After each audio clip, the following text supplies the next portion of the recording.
देखिए, इस वक्त मुरादाबाद का एक बहुत ही बर्निंग टॉपिक है। रामगंगा बैंक के किनारे बहुत बड़ी आबादी है, तकरीबन 1-1.5 लाख की आबादी है और उसको हटाने के आदेश की अफवाह है और कोशिश भी है और नोटिस भी आ रहे हैं। कमिश्नर साहब से हम इसी मसले में मिले थे कि वो बहुत गरीब लोग रहते हैं वहाँ और बेरोज़गार हैं, विधवाएं हैं और उनका कोई सहारा नहीं है, बेसहारा हैं सब लोग। उनके लिए कुछ न कुछ सोचिए। कमिश्नर साहब ने हमें इस बात का आश्वासन दिया है और उन्होंने कहा है कि रामगंगा की मध्य धारा से 150 मीटर तक अगर कोई मकान आता है तो उसे हम हटाएंगे, कोई दुकान आती है उसे हटाएंगे। लेकिन हमने उनसे इस बात का आग्रह करा कि साहब ये लोग कहाँ जाएंगे और इनको रिहेबिलिटेट करा जाए। तो कमिश्नर साहब ने कहा मैं किसी भी इंसान को बेघर नहीं करूँगा और किसी भी इंसान को बेरोज़गार नहीं करूँगा। घर भी उनको दिए जाएंगे, अगर किसी की दुकान है तो वो भी उसको दी जाएगी।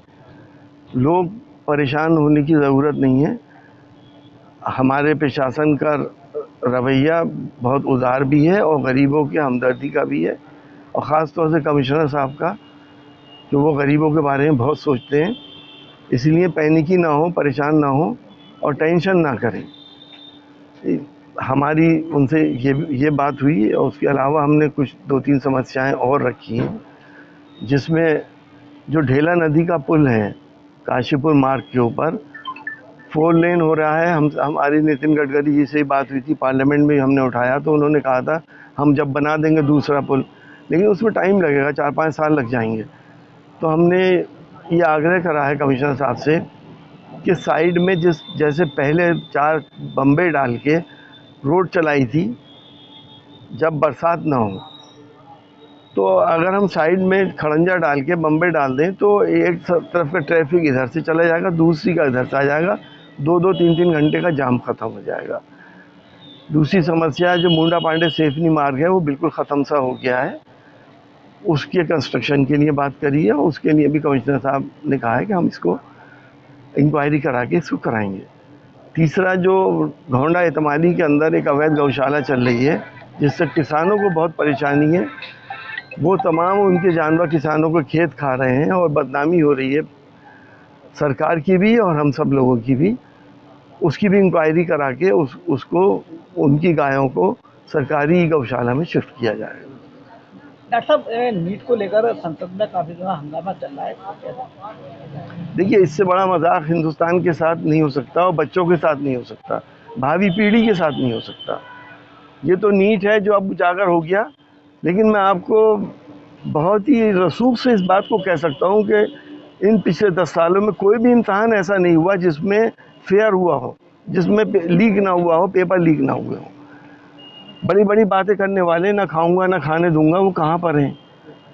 कितने करोड़ों अरबों रुपए का घोटाले हुए हैं। ये 24,000 बच्चा बैठा है और 4,000 हर बच्चे की फीस थी। आप हिसाब लगा लिए क्या हुआ।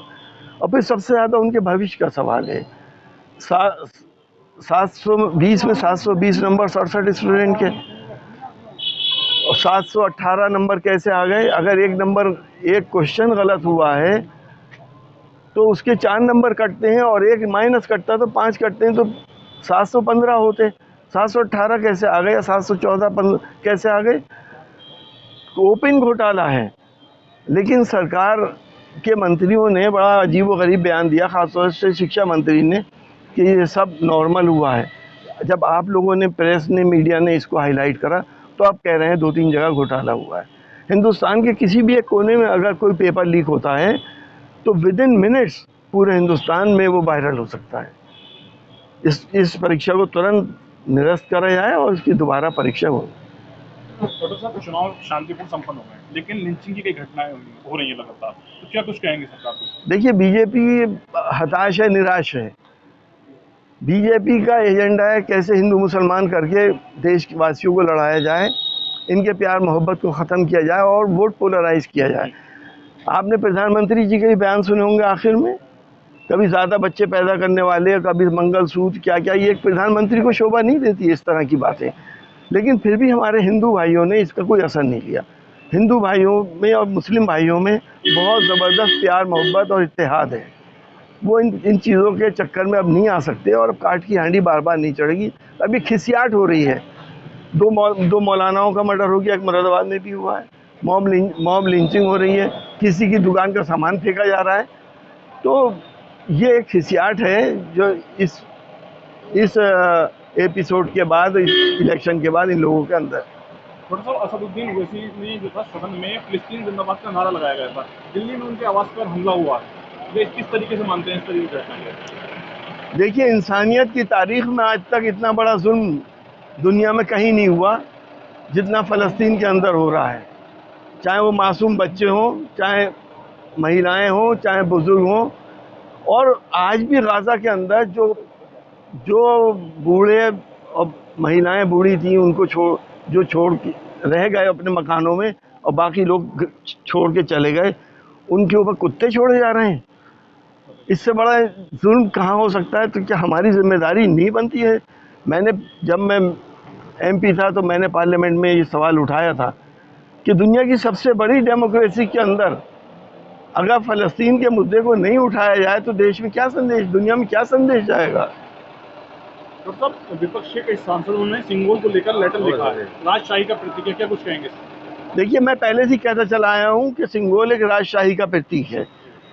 अब लोकतंत्र है, अब राजशाही नहीं है। उस पर राजशाही में डेमोक्रेसी नहीं थी, सामाजिक न्याय नहीं था, सामाजिक स्वतंत्रता नहीं थी। सिंगोल उसका प्रतीक है। सिंगोल को वहाँ लगाने का क्या उचित है? अब हिंदुस्तान अपने संविधान से चलता है, राजतंत्र से नहीं चलता। राजतंत्र वो तंत्र होता था जिसमें बादशाह की ज़बान संविधान होती थी। अब क्या काम है इसका? और उसको इतनी इम्पोर्टेंस देना, पार्लियामेंट में लगा देना, उसके बाद प्रेसिडेंट के आगे आगे उसको लेके चलना। क्योंकि इन्होंने गलती कर ली तो अब उसको छुपाने के लिए दसियों बातें कर रहे हैं। भाजपा के कई नेताओं ने ये बयान दिया था कि मुसलमानों के वोट की जरूरत नहीं है, लेकिन उसके बावजूद जो परिणाम सबके सामने आए तो मुसलमानों के वोट को लेकर कई बयान नेताओं के द्वारा दिए जा रहे हैं, क्या कुछ कहेंगे? देखिए, मुस्लिम वोट की सबको ज़रूरत है। कोई ऐसी पार्टी नहीं है जिसको ज़रूरत ना हो।